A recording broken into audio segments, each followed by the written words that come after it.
Notre commission débute par une longue journée de travail qui nous conduira, après l'audition du groupe La Poste, à entendre la présentation du rapport d'application de la loi du 25 juillet 2023 relative à la reconstruction des bâtiments dégradés au cours des violences urbaines, qui sera présenté par le président Jean-Paul Mattei et Jean-Pierre Viget.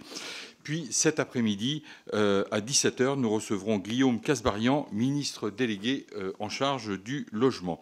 Nous commençons donc ce matin par l'audition de M. Philippe Wahl, président directeur général du groupe La Poste, que j'ai grand plaisir à recevoir dans notre commission. Je dis bien grand plaisir parce que, si vous l'ignoriez, j'ai un intérêt tout particulier pour les questions postales. Je précise que je suis président de l'Observatoire national de la présence postale depuis juillet 2023, observatoire qui se réunit, là encore, cet après-midi. Et donc, c'est une belle journée, La Poste, au programme de nos travaux. Et donc, je veux, cher Philippe, vous souhaiter la bienvenue parmi nous pour cette audition. Monsieur le Président, cher Philippe, c'est la deuxième fois que vous vous présentez devant cette commission depuis le début de la présente législature, votre précédente audition ayant eu lieu le 7 décembre 2022. Le groupe La Poste ayant présenté il y a quelques semaines ses résultats 2023, vous êtes en mesure de nous faire part des évolutions récentes de vos diverses branches d'activité, en particulier en ce qui concerne vos 4 missions de service public, le service postal universel, la contribution à l'aménagement du territoire, l'accessibilité bancaire et enfin le transport et la distribution de la presse. J'observe simplement à ce stade que le courrier ne représente plus désormais que 16% du chiffre d'affaires de votre groupe. C'est dire l'importance du défi auquel vous et tous les employés du groupe La Poste êtes confrontés. Les membres du bureau de cette commission ont commencé à aborder ce sujet hier soir lors d'une rencontre avec la Caisse des dépôts et consignations, actionnaire principal du groupe La Poste. La Poste a signé en 2023 un nouveau contrat d'entreprise 2023-2027 avec l'État, ainsi que le 6e contrat de présence postale 2023-2025 avec l'Association des maires de France et l'État. Pensez-vous, Monsieur le Président, que la régulation de vos activités exige à court ou moyen terme une nouvelle loi postale? Monsieur le Président directeur général, je vous cède pour 15 et 20 minutes la parole. Merci à vous. Merci, Monsieur le Président. Monsieur le Président, Mesdames et Messieurs les députés, merci de cette invitation qui est très importante pour La Poste et pour moi-même, car pour nous, il est essentiel, le plus souvent possible, de vous rendre compte de la transformation de La Poste. C'est ce que je vais m'efforcer de faire devant vous, en vous parlant d'une part de la transformation du modèle économique et social de La Poste, des missions actuelles que la loi, c'est-à-dire vous-même, nous avons confiées dans le service public, enfin, des nouvelles missions que La Poste peut remplir pour décliner les politiques publiques nationales et locales au service de notre pays. Alors d'abord, La Poste et son évolution récente.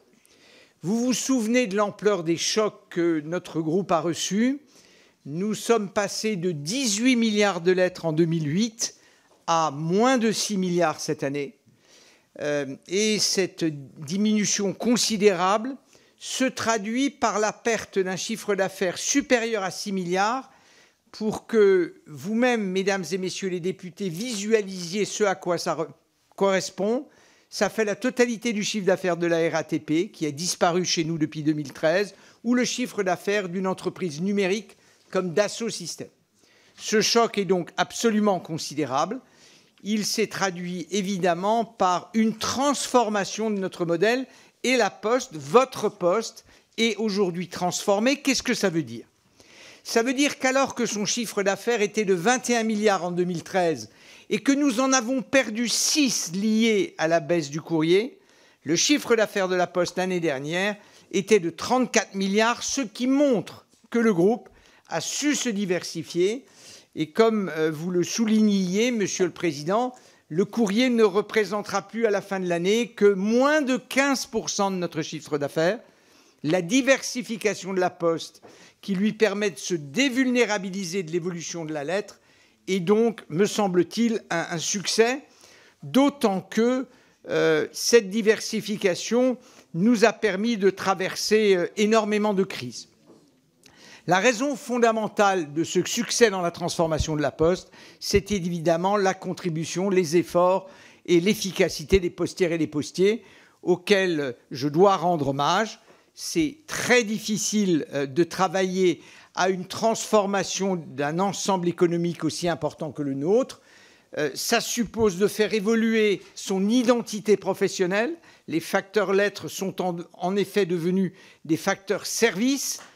Et en même temps, on peut dire que les intéressements des 3 dernières années ont été les plus élevés de toute l'histoire de la Poste, ce qui montre que quand la Poste se transforme, ça a des conséquences positives pour les postières et les postiers. Cette transformation qui fait que la Poste aujourd'hui a 52% de son chiffre d'affaires qui est lié au colis et plus de 25% aux services financiers, je veux, au-delà même des postières et des postiers, également en remercier nos actionnaires, la Caisse des dépôts et consignations et l'État, et vous-même, qui, par la loi Pacte, avez permis la réalisation de l'opération Mandarine, qui a permis à la Caisse des dépôts de devenir notre premier actionnaire, la Poste restant évidemment à 100% publique, et qui a permis le rapprochement de la Banque postale et de la CNP. Cette transformation, comme vous le voyez, elle est très profonde et elle nous permet d'assurer la pérennité de la Poste dans les années à venir. Alors, nos 4 missions de service public, vous y faisiez référence, Monsieur le Président, comment se sont-elles développées en 2023 ? Eh bien, d'abord, nous avons adapté la distribution du courrier et vous vous souvenez sans doute, l'année dernière, en début d'année, que nous avons lancé la nouvelle gamme courrier avec la disparition du timbre rouge. Qu'est-ce qui s'est passé dans la réalité ? Eh bien, dans la réalité, d'abord, l'ensemble du public, les entreprises, les particuliers se sont portés sur la lettre verte en J+3. La lettre turquoise que nous avions lancée, qui s'appelle également la lettre Service Plus, a eu un certain succès, mais la lettre verte s'est vraiment imposée. Quant à la e-lettre rouge, que nous avions décidé de garder au catalogue des produits de la Poste, elle a trouvé son rythme de croisière avec de 6 000 à 7 000 lettres par jour toute l'année. Ça correspond à un produit de niche et nous avons l'intention de le maintenir dans les années à venir. Ça correspond à ce que souhaitent un certain nombre de nos clients. Cette modification de l'offre postale a produit ses effets à la fois d'économie financière et d'économie écologique, puisque nous avons mis fin à la circulation nocturne des 3 avions qui transportaient les lettres urgentes, ainsi qu'à 300 camions qui étaient spécifiquement focalisés sur la distribution de la lettre rouge. C'est donc exactement ce que nous souhaitions. Pour la mission de distribution de la Poste, par la poste des journaux, les choses ne sont pas exactement passées comme c'était prévu par le rapport Gianesini. Nous nous attendions en effet à un très fort transfert de la Poste vers le portage. C'est l'effet inverse qui s'est produit. C'est-à-dire que la baisse du volume de journaux distribués par nous a été de 10%, mais elle a été moindre que ce qui était anticipé. Le portage a décru parce que les journaux n'ont pas trouvé de bonne solution de portage. Ça a donc accru les flux de distribution par la Poste et ça a également accru notre déficit. Parce que chaque fois que nous livrons un journal, nous le livrons à perte et ça donc s'est traduit par une hausse de ce déficit de la livraison de la presse. Sur l'aménagement du territoire, Monsieur le Président, vous l'avez dit, nous avons signé en début d'année avec l'Association des maires de France et l'État un nouveau contrat de présence postale territoriale. Je crois que le fonctionnement au cours de l'année 2023 des commissions départementales de présence postale territoriale a été bon, avec un vrai dialogue, une façon de gérer les situations sur les territoires. Nous avons également mené un certain nombre d'expérimentations, développé également des expérimentations dans les départements d'outre-mer.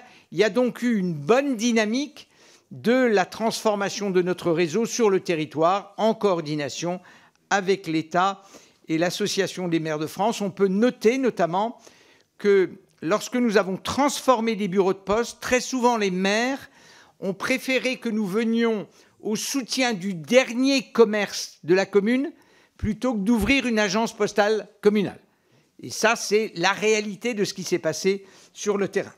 Enfin, en matière d'accessibilité bancaire, cette mission, malgré la bancarisation généralisée de la population, reste très utile. Il reste 1,4 million de personnes qui bénéficient de cette accessibilité spécifique avec le livret A, avec deux mouvements qui sont intéressants dans la société. D'abord, il y a 400 000 personnes qui sont sorties de cette offre basée sur le livret A vers une offre traditionnelle devant les banques. Ils se sont donc rebancarisés. Mais avec l'évolution de la société, on doit dire aussi qu'il y a 400 000 nouvelles personnes plus fragiles qui sont rentrées dans ce système d'accessibilité. Au total, ces missions de service public ont été l'objet d'une focalisation de l'entreprise, de ses salariés, et ça me paraît important au moment où va se poser devant vous, devant le Parlement, le sujet de la loi postale pour après 2025, puisque notre statut d'opérateur et de distributeur de lettres se termine en 2025. Il y aura donc besoin d'une loi postale pour l'avenir. Alors, pour l'avenir, comment la Poste, telle qu'elle s'est transformée, telle qu'elle exerce les 4 missions de service public qui sont les siennes, peut contribuer aux grands enjeux de notre pays et aux politiques publiques que l'État, au niveau national, ou les collectivités locales mettent en œuvre absolument partout.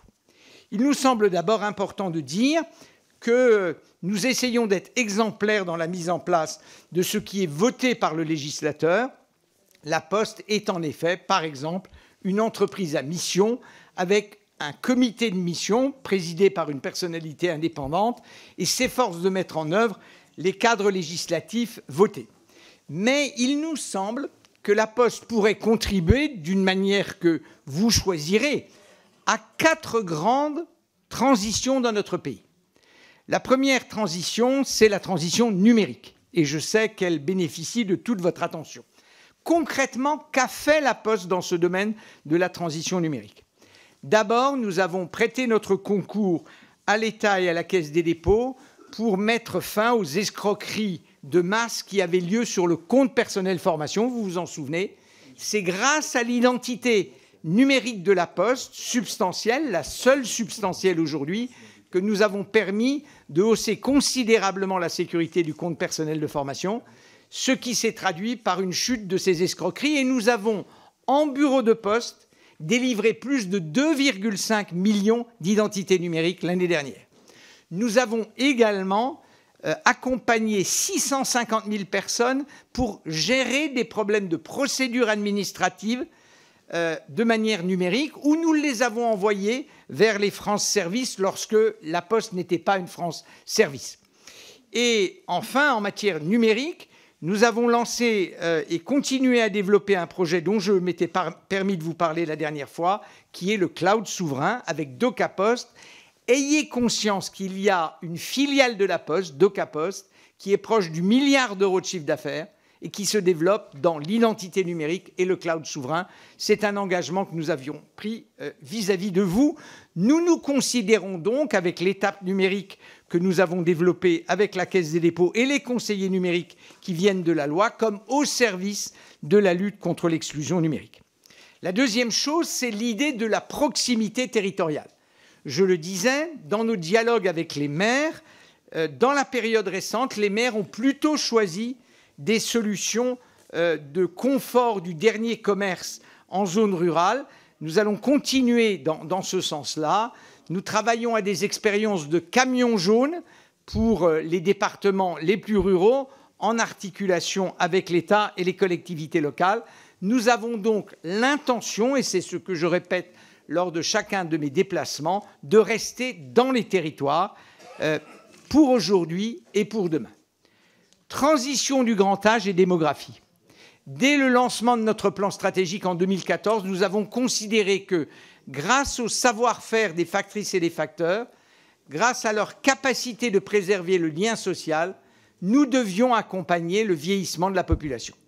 Alors, ça prend plusieurs figures, ce déplacement. Il y a d'abord ce que nous avons développé massivement dans les territoires, c'est-à-dire la livraison de repas. Car ce qui se passe dans vos circonscriptions et dans vos villes, vous le savez bien, c'est que les collectivités locales se mettent à distribuer massivement des repas aux personnes les plus fragiles et les plus anciennes. J'étais l'invité de Luc Carvounas, le président de l'Association nationale des centres communaux d'action sociale, la semaine dernière au Havre. Nous sommes devenus le premier livreur de repas dans notre pays. Plus de 5 millions l'année dernière, c'est-à-dire 15 000 par jour. Plus de 10 millions cette année, c'est-à-dire plus de 30 000 par jour. Vous voyez là se dessiner dans le métier du facteur une alternative possible à la disparition de la lettre, car évidemment, ces besoins de livraison à domicile vont accompagner le vieillissement de la population. Nous sommes également à votre disposition, à celle de l'État, des collectivités, pour l'aller vers, qu'il ait comme base la collecte d'informations, qu'il ait comme base le lien social, ou qu'il ait comme base la distribution des médicaments. Je crois que c'est quelque chose de très important. Enfin, Excusez-moi, Monsieur le Président, est-ce qu'il pourrait y avoir moins de bruit parasite, s'il vous plaît? Merci beaucoup. Merci, Monsieur le Président. Dernière chose, la transition écologique. Nous avons pour la première fois cette année publié nos indicateurs extra-financiers. Forte baisse des gaz à effet de serre. Plus intéressant encore, baisse de l'intensité émissive de chacun des colis. Je peux dire, sans moment publicitaire particulier, que Colissimo est le colis qui, en Europe, emporte le moins de carbone. Géopost est très engagé dans la décarbonation et vous savez que notre banque, la Banque Postale et CNP, sont les leaders de la finance durable en Europe et c'est quelque chose de très important. Au total donc, une entreprise qui s'est transformée, je vous remercie de votre soutien à cette transformation, une entreprise qui exerce ses 4 missions de service public, une entreprise qui a décidé d'avancer sur la transition écologique, la transition territoriale, la transition démographique et la transition numérique. Au total, donc, une entreprise qui est en pleine transformation et peut-être pour conclure, avec 2 moments législatifs dans les mois à venir, la loi postale, d'une part, et d'autre part, le bilan que vous ferez, vous, le législateur, de la loi WePub, dont nous sommes un opérateur et dont nous pourrons partager avec vous notre vision. Voilà donc ce que je souhaitais vous indiquer en introduction, Monsieur le Président. Merci beaucoup, Monsieur le Président, pour cet exposé liminaire. Nous allons passer aux interventions des groupes. Pour le premier groupe, je cède la parole à Madame Anne Glemer, pour le groupe Renaissance. Allez-y, Madame. Merci, Monsieur le Président. Monsieur le Président, je vais vous poser une question d'actualité. Les guichets de la Poste sont appelés à la grève ce mardi 2 avril pour défendre leurs conditions de travail. L'appel à la mobilisation est lancé par une intersyndicale réunissant Sud-PTT, CGT, FO, CFTC, et même si la CFDT, premier syndicat chez les postiers, ne s'est pas associée au mouvement. L'intersyndicale dénonce notamment la décision de l'employeur d'autoriser des déplacements plus longs sur plusieurs bureaux pour les guichetiers. Selon les syndicats, la Poste compte mettre en œuvre une zone de mobilité de 20 km autour de leur lieu de travail pour les chargés de clientèle, c'est-à-dire qu'ils pourront être envoyés travailler dans tous les bureaux de poste de ce périmètre. Dans ce cadre, afin de répondre aussi à une demande de nos territoires, j'aimerais vous interroger sur l'évolution des effectifs du groupe sur l'année 2023, sur d'éventuelles prévisions de recrutement sur l'année 2024, ainsi que sur l'évolution de la masse salariale en 2023.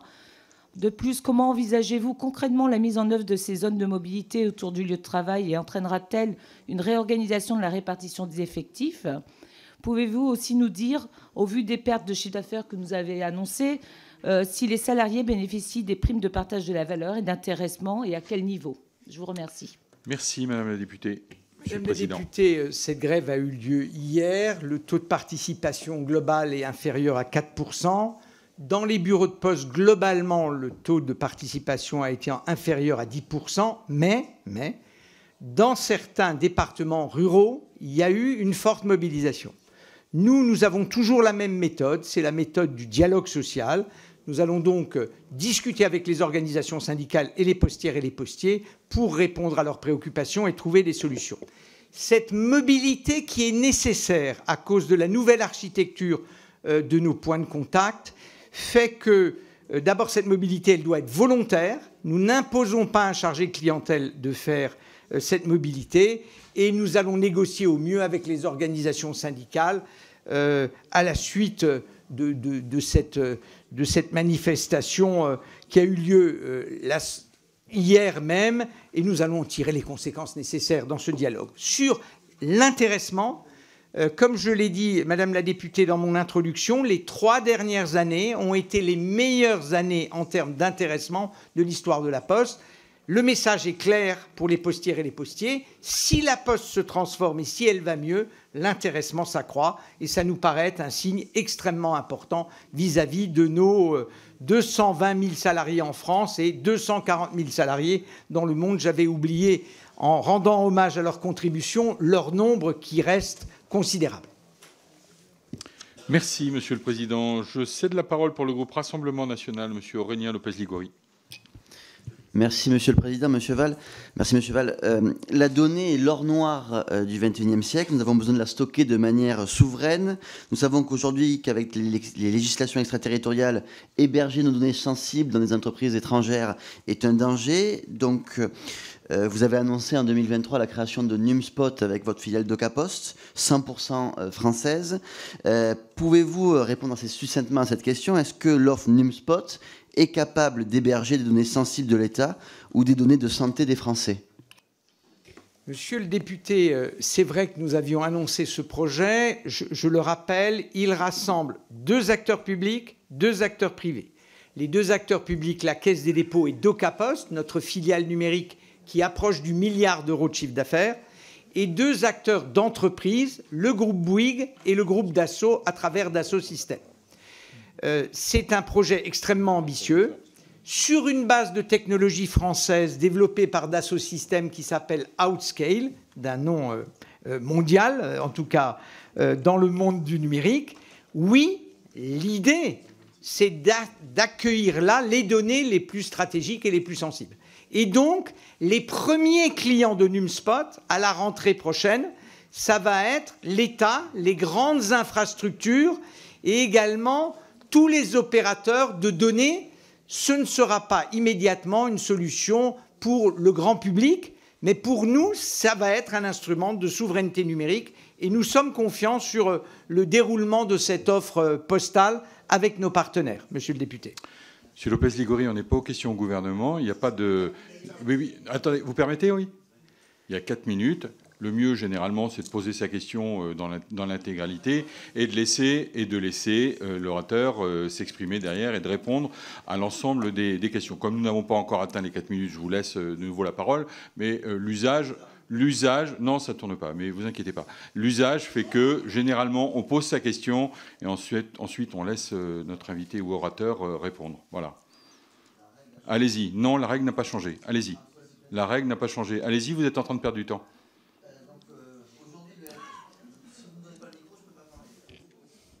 Vous l'avez. Merci. Aujourd'hui, donc, le Health Data Hub, qui conserve les données des Français, de santé des Français, est hébergé par Microsoft, une entreprise étrangère, donc soumise à des lois extraterritoriales. Et en parallèle, il y a le gouvernement s'est targué d'assurer notre souveraineté numérique. M. Véran avait déclaré que Microsoft devrait sortir du Health Data Hub en 2025. Il y a une consultation donc, qui a été menée par la direction du numérique pour remplacer Microsoft. Vous avez été auditionné, consulté. Ça a été assez opaque. Est-ce que vous pouvez nous expliquer quels ont été les échanges que vous avez eus avec la DNS? Et dernière chose, est-ce que vous pensez que nous, législateurs, on devrait forcer la main à l'État pour que les données des Français soient hébergées sur une offre 100% souveraine? Merci. Merci, Monsieur le député. Monsieur le député, nous avons eu des conversations évidemment sur le Health Data Hub. Aujourd'hui, Numspot n'est pas prêt à offrir la solution Azure, qui est celle de Microsoft. Nous espérons qu'après-demain, nous serons prêts et que donc toutes ces données qui sont soit secrètes, soit intimes, pourront rejoindre les ordinateurs et les data centers de Numspot. C'est pour ça que nous avons développé cette solution et nous espérons bien gagner les compétitions qui seront engagées, monsieur le député. Merci, Monsieur le Président. Je cède la parole pour le groupe La France Insoumise à Madame Mathilde Igné. Vous avez la parole. Merci, Monsieur le Président. Monsieur Val, vous présentez aujourd'hui devant nous au lendemain d'une journée de mobilisation nationale au sein de la Poste. Cette audition tombe donc à pic. Les salariés du groupe que vous dirigez se sont mobilisés pour exiger une meilleure reconnaissance salariale, mais aussi pour remettre en cause les orientations stratégiques de votre direction et ses conséquences sur le terrain. On n'a plus le temps pour exécuter les missions de service public et rendre le service aux usagers. On a l'impression qu'il n'y a plus que le rendement qui compte. Ces mots, ce ne sont pas les miens, ce sont ceux de vos agents. Un vieil adage dit que le temps, c'est de l'argent. Eh bien, avec la Poste, cela n'a jamais été aussi vrai. Nous avons tous en tête un facteur qui connaît bien sa tournée et les habitants qu'il dessert. Le facteur qui pouvait régulièrement rendre service, s'enquérir de la santé d'une personne âgée, eh bien tout ça, c'est fini. Puisque le temps, c'est de l'argent, un service qui était auparavant gratuit est aujourd'hui monnayé. Aujourd'hui, les usagers, pour accéder à du lien humain, devront payer 21,90 € par mois pour recevoir une visite du facteur et rassurer leurs proches. Vous proposez aussi un service de portage de repas. Nos concitoyens ne sont plus des usagers du service public, ce sont devenus des clients.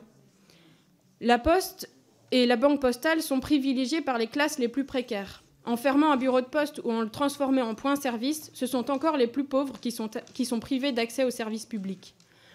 On a perdu l'essence même de notre métier. Le lien social avec les gens est quasi inexistant, car on n'a pas le temps. J'aime mon métier, mais j'avoue que dans ces conditions, on n'est pas satisfait de nous-mêmes, témoigne un agent. Et vous, monsieur le président directeur général, êtes-vous satisfait? Êtes-vous satisfait d'avoir transformé l'usager en client? Êtes-vous satisfait d'avoir fermé à Nancy 4 bureaux de poste? Êtes-vous satisfait qu'à Rennes, le bureau de poste du Colombier fonctionne avec un tiers d'agents intérimaires? Cela fait des années qu'il y a des alertes sur les conditions de travail qui se dégradent de jour en jour. Mise en concurrence des services, suppression d'emplois, recours à la sous-traitance. La situation n'est plus tenable.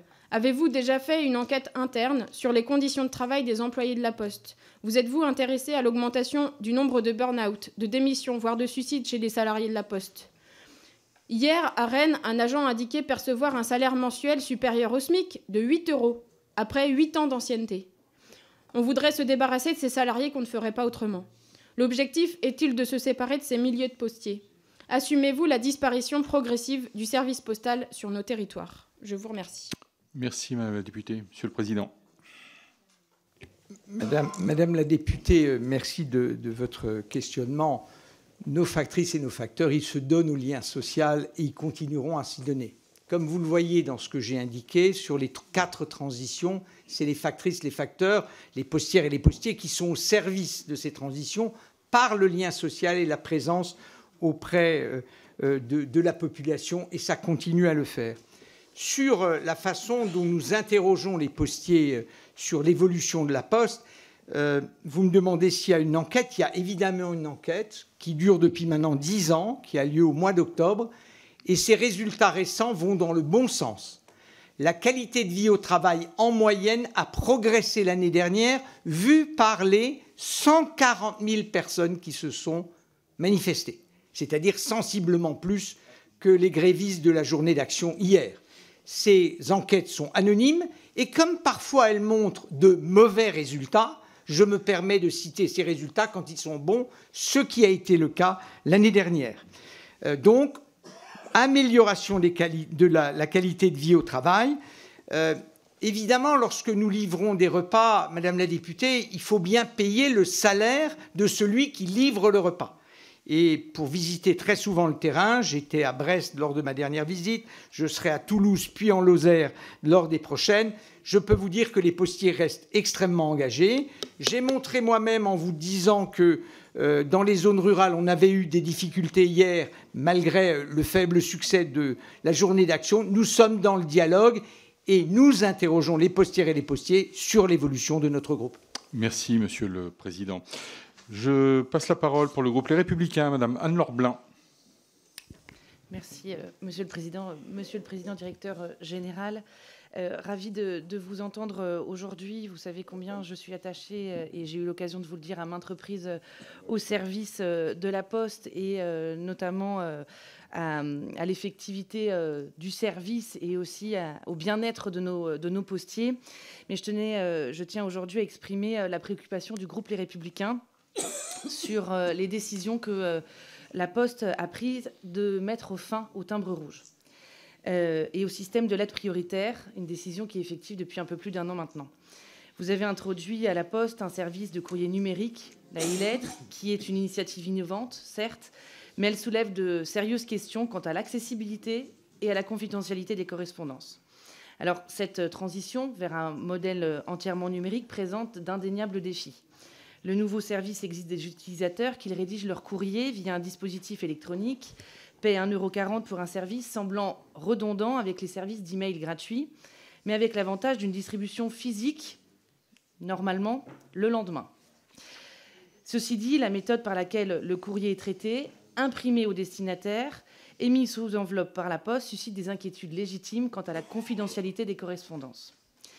Par ailleurs, cette décision semble ignorer tout de même une partie de la population, bien moins familière avec les technologies numériques ou même sans accès facile à Internet. Et j'en veux pour preuve aujourd'hui mon intervention, fait écho à notamment une commune, et j'ai à ce titre attiré l'attention des services d'Orange, services de téléphonie, parce que j'ai un village aujourd'hui qui est complètement coupé du monde.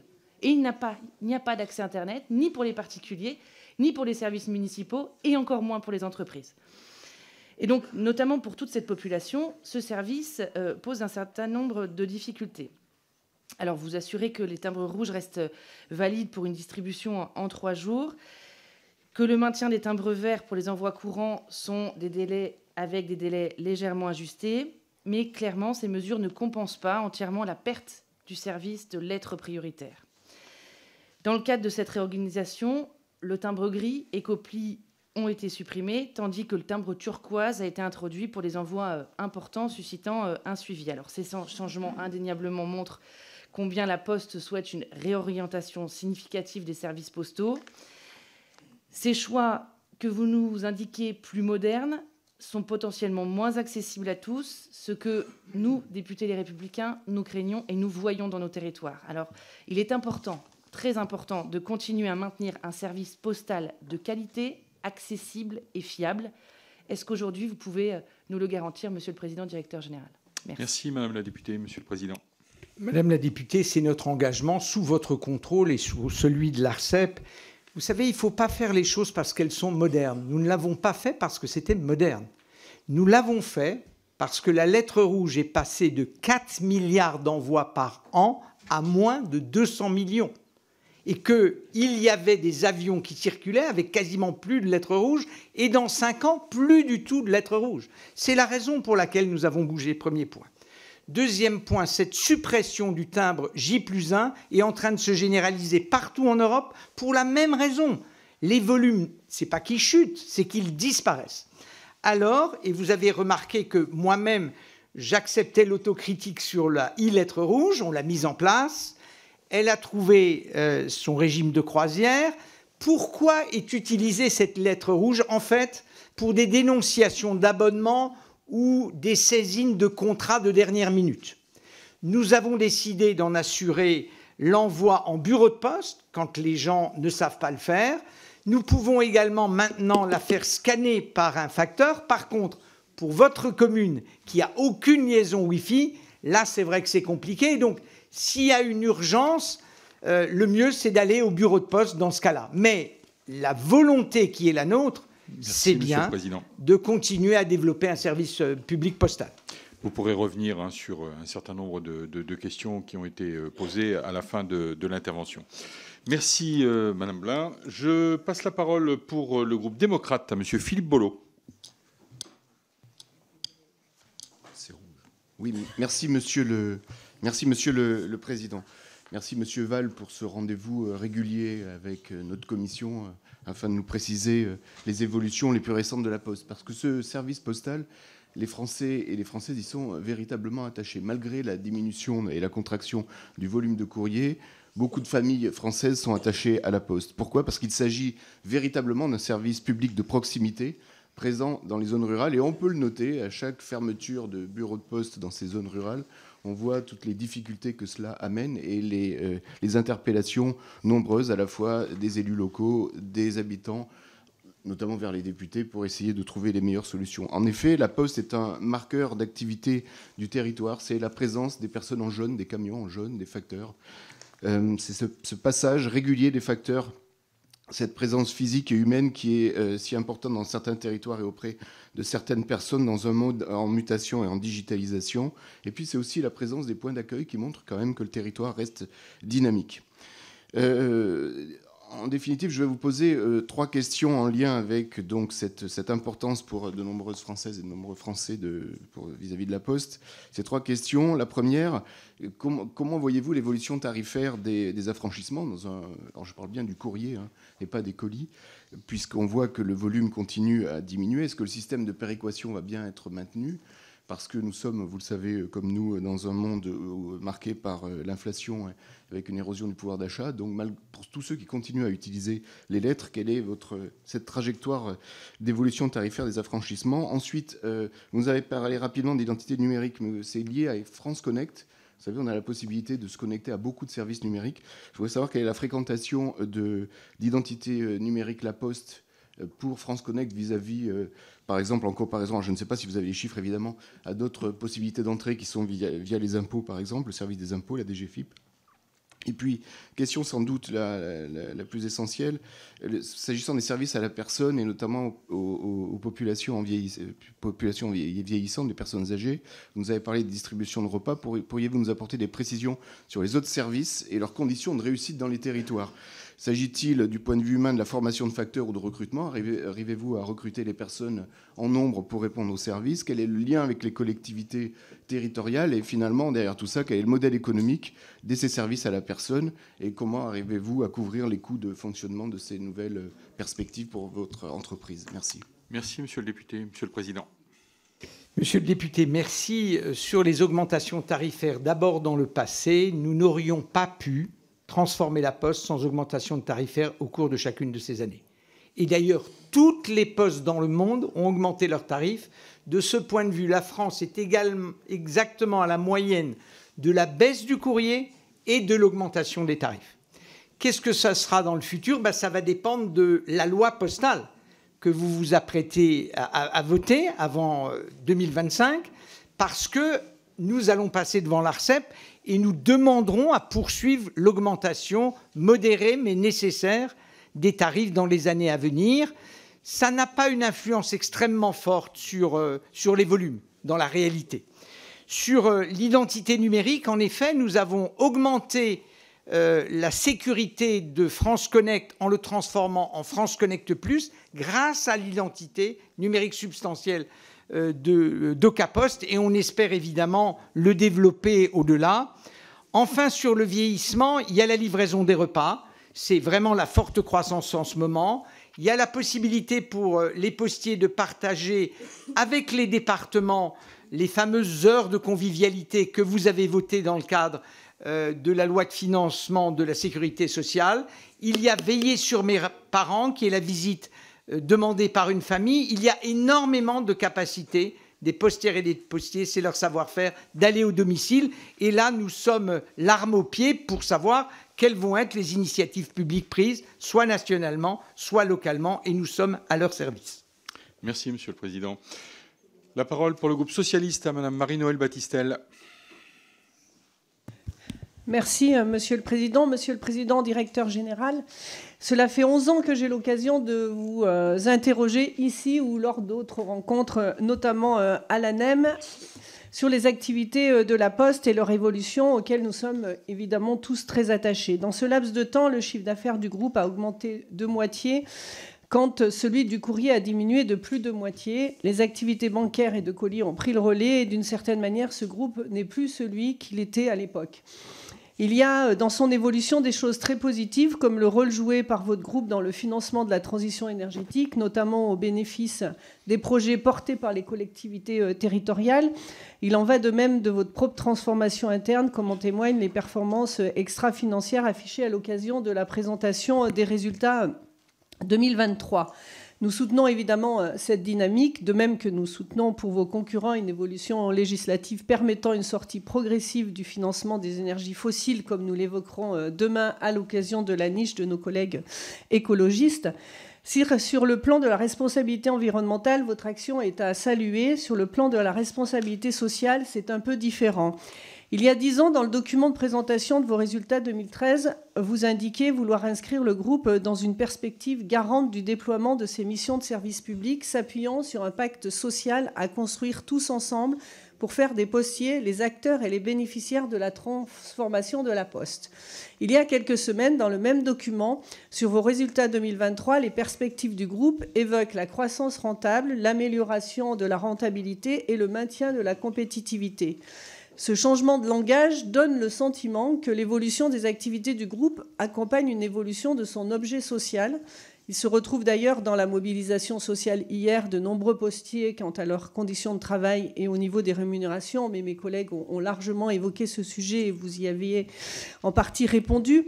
Et il se retrouve aussi dans la réduction progressive du nombre d'implantations du groupe en ruralité. Le nombre de bureaux de poste a été réduit d'1 tiers depuis 1960, mais dans le même temps, notre population a augmenté de près de la moitié. Et si le nombre de points de contact a fortement augmenté en doublant en 30 ans, et vous l'avez souligné avec l'accord des élus, le nombre total d'implantations, y compris partenariaux, est stable, autour de 17 000. Et vous le savez, les points de contact ne permettent pas toutes les opérations. Sur la question de la distribution, vous savez combien elle est importante, notamment sur nos territoires ruraux et de montagne. Et si nous comprenons évidemment la problématique de la baisse constante du courrier qui a conduit à la mise en place du timbre vert, on constate quand même régulièrement une longueur d'acheminement anormale. J'ai moi-même fait le test ayant été sollicité à de nombreuses reprises par les concitoyens et j'ai posté à mon adresse un courrier qui transite par Paris, puisque les députés envoient à Paris et ensuite ça revient, 12 jours. Donc je pense que c'est assez inacceptable. Ma question est donc simple. Comment comptez-vous mettre en œuvre une transition sociale et territoriale à la hauteur de celle que vous avez mise pour la transition écologique? Merci. Merci Madame la députée. Monsieur le Président. Madame la députée, je pense, et ce que je vous disais sur l'appréciation par les postiers de la qualité de vie au travail, que nous essayons de mettre en place cette transition sociale. Le sujet que vous abordez, c'est aussi le sujet de la fréquentation des bureaux de poste et des points de contact. Et je vous parlais tout à l'heure de la plus que division par 3 des volumes de lettres. C'est la lettre qui fuit la poste, ce n'est pas la poste qui fuit la lettre. Il en est de même de la fréquentation des bureaux de poste comme d'autres commerces physiques. Lorsque j'ai rejoint notre groupe, à la fin de l'année 2010, il y avait 2,1 millions de personnes tous les jours qui passaient dans les bureaux de poste. Nous en sommes à 800 000.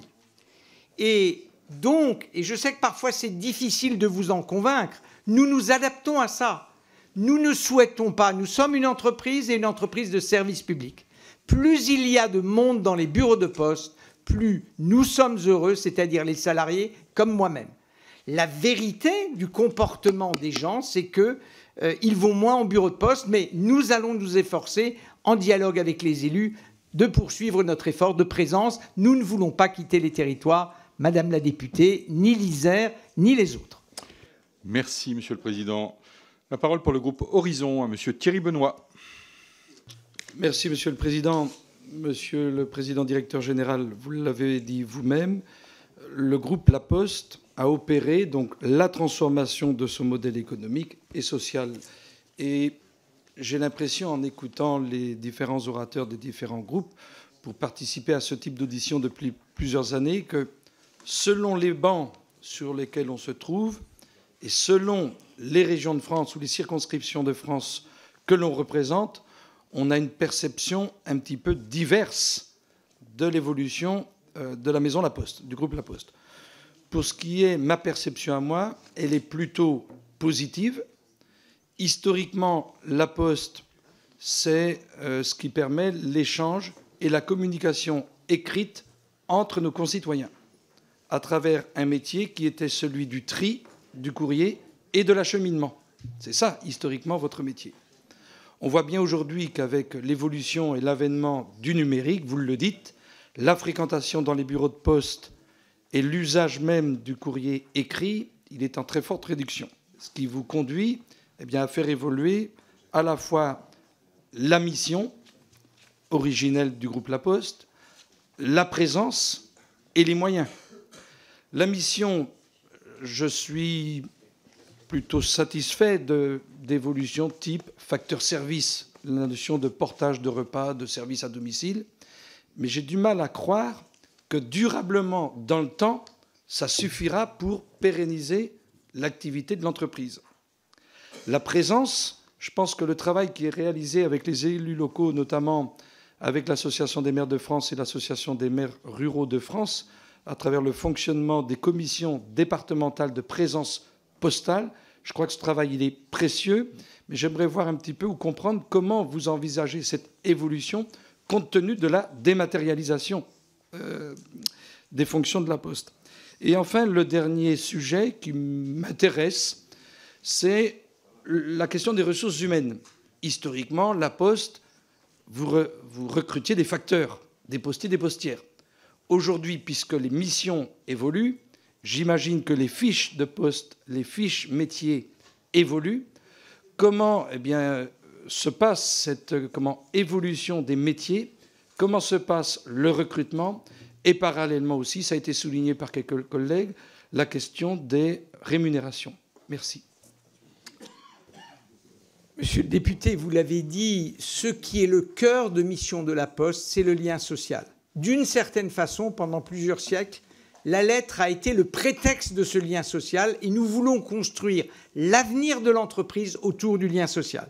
C'est ce qui explique d'abord que nous n'avons pas de mal à recruter des postières et des postiers, que nous formons les factrices et les facteurs qui acceptent ces nouvelles missions et que la réussite est au rendez-vous car les postières et les postiers ont su se mobiliser pour accompagner cette transformation. Nous pensons que dans son modèle stratégique actuel, pour peu que la compensation des missions de service public progresse, l'entreprise est pérenne. Et comment résoudre le sujet dans les territoires? C'est par la coopération avec les collectivités locales et la mutualisation. Lorsqu'on est dans un lieu où la fréquentation a baissé, alors il faut que le postier et le maire ou la maire se réunissent en voyant comment, à travers un France Service, à travers un office du tourisme dans lequel va le bureau de poste, on mutualise le flux. Stratégiquement, la Poste veut rester dans les territoires. Merci, Monsieur le Président. Je passe la parole pour le groupe écologiste à Madame Julie Lernos. Merci, Monsieur le Président. Monsieur le Directeur Général, hasard du calendrier parlementaire, nous vous auditionnons au lendemain d'une mobilisation nationale de nos postiers et de nos postières, à l'appel de l'intersyndicale pour protester contre leurs conditions de travail. En décembre 2022, je vous avais déjà interpellé au sujet des fermetures en cascade des bureaux de poste, la perte de sens des agents et les conditions de travail des salariés de la Poste. Dans ma circonscription, qui n'est pas une circonscription rurale, déjà à l'époque, sur 9 communes, 5 d'entre elles avaient été privées de leur bureau de poste et beaucoup, y compris à Nantes, sont désarçonnés par la fermeture des bureaux. Et plus d'un an et demi après, qu'est-ce qui a changé? Rien. Il semble que cela soit encore pire. En effet, les bureaux de poste continuent encore de fermer les uns après les autres et nos postiers et nos postières subissent réorganisation, transfert, précarisation, pression de tout genre pour travailler sur des territoires de plus en plus vastes. Ils sont en colère et n'en peuvent plus de voir leurs conditions de travail se dégrader, de voir leur métier méprisé à ce point. L'image du facteur que les gens ont connu, c'est indéniablement fini. Maintenant, nous sommes soumis à faire du chiffre. Ces mots, ce sont ceux des agents qui manifestaient hier, place Bretagne à Nantes. De surcroît, les recours massifs à la sous-traitance n'est pas acceptable de la part d'une entreprise devant assurer des missions de service public. Dans certains centres courriers de Loire-Atlantique, les intérimaires représentent 40% des effectifs selon le syndicat Sud. Et c'est d'autant plus inacceptable que votre groupe a déjà été condamné pour avoir fait appel à des entreprises sous-traitantes faisant travailler des personnes sans papier. Nous assistons là à une véritable détérioration de notre service public postier. Votre stratégie de gouvernance du groupe n'est clairement pas à la hauteur des enjeux de demain. Réinterroger les activités de la Poste dans un contexte d'évolution technologique et de difficultés financières est légitime, mais quand on parle de service public, cela ne peut pas se faire au détriment des agents, du lien social et du maillage territorial. Aussi, allez-vous entendre la colère de nos postières et de nos postiers et accepter d'ouvrir des négociations sur leurs conditions de travail? Quand cesserez-vous de miser sur un modèle qui est obstinément aiguillé par les marges économiques pour revenir à une véritable stratégie de service public avec le lien social et l'accessibilité territoriale comme boussole à l'heure où la fracture territoriale s'aggrave? Je vous le dis par expérience personnelle, Monsieur le Président général, quand mon père veut m'envoyer un colis des Pays-Bas avec le service de la Poste des Pays-Bas au service de la Poste français, le colis n'arrive pas, il est soi-disant livré un jour où je suis chez moi, et je pense que les postières et les postiers sont trop mis sous pression pour pouvoir, y compris, exercer leur mission de service de livraison de colis. Je pense qu'il y a un dysfonctionnement grave et que cela s'empire d'année en année. Merci Madame la députée. Monsieur le Président. Madame la députée, le lien social et la présence territoriale, les mots que vous employez, c'est les mots de base de toute notre stratégie depuis 10 ans et pour 10 ans encore. Je crois, et j'ai parlé comme vous de la journée d'action d'hier, il faut en tenir compte, je l'ai dit moi-même. J'ai dit moi-même aussi la très faible participation, même si, je l'ai dit moi-même, dans des départements ruraux, la participation a été plus forte. Nous sommes dans le dialogue permanent. Il y a eu une négociation sur les salaires de cette année. Elle a été conclue par un accord. Il y a eu un accord syndical pour ces augmentations de salaire. Et les conditions de travail, nous les négocions. Et à la suite de cette journée d'action, dans les départements où il y a eu des problèmes spécifiques, il y aura des négociations. C'est notre mode de transformation de notre groupe depuis plus de 10 ans, Madame la députée. Merci, Monsieur le Président. C'est de la parole pour le groupe Gauche démocrate républicain à Monsieur le Président André Chassaigne. Merci, Monsieur le Président. Monsieur le PDG, je tenais à vous parler bien évidemment des salaires trop bas des agents de la Poste, des indemnités et primes non revalorisées depuis des années, de la dégradation des conditions de travail des agents, alors que le groupe a généré l'an passé un résultat net d'exploitation de 1,68 milliard d'euros. Bon, tout ça a déjà été fait, a déjà été dit, mais je tenais à le formuler. Mais je voudrais venir sur un autre terrain. C'est celui des relations que votre banque, la Banque Postale, peut avoir avec un État, une république comme celle de Cuba. Et le non-respect de la Convention de Vienne, qui est en vigueur depuis 60 ans et qui fixe les règles de droit gérant les relations diplomatiques. Pourquoi avoir refusé, il y a quelques années, d'ouvrir un compte de la Banque Postale à l'ambassade de Cuba en France dans le cadre du blocus des États-Unis, alors que la Banque de France protège un organisme financier ouvrant un tel compte? Pourquoi refuser que les clients de la Banque Postale fassent des envois d'argent de particulier à particulier en direction de Cuba, se pliant ainsi à l'extraterritorialité, à l'ingérence du droit américain qui interdit de façon abusive toute transaction financière? Et pourquoi ne pas contourner? Pourquoi la Banque Postale ne contourne pas cette ingérence, comme le font des banques espagnoles, comme le font des banques canadiennes, ou même la Banque française de Lubac? Pourquoi ne pas contourner le droit américain qui nous a imposé? C'est regretté par le Trésor français et j'attends une réponse de la part du président directeur général de la Banque Postale. Merci, Monsieur le Président Chassaigne. Monsieur le Président. Monsieur le député, lorsqu'on veut virer de l'argent de France à Cuba, on peut le faire. D'abord, le principe, c'est qu'on peut le faire. Le deuxième principe, c'est que comme il y a ce privilège d'extraterritorialité américaine, on ne peut pas le faire dans n'importe quelle condition.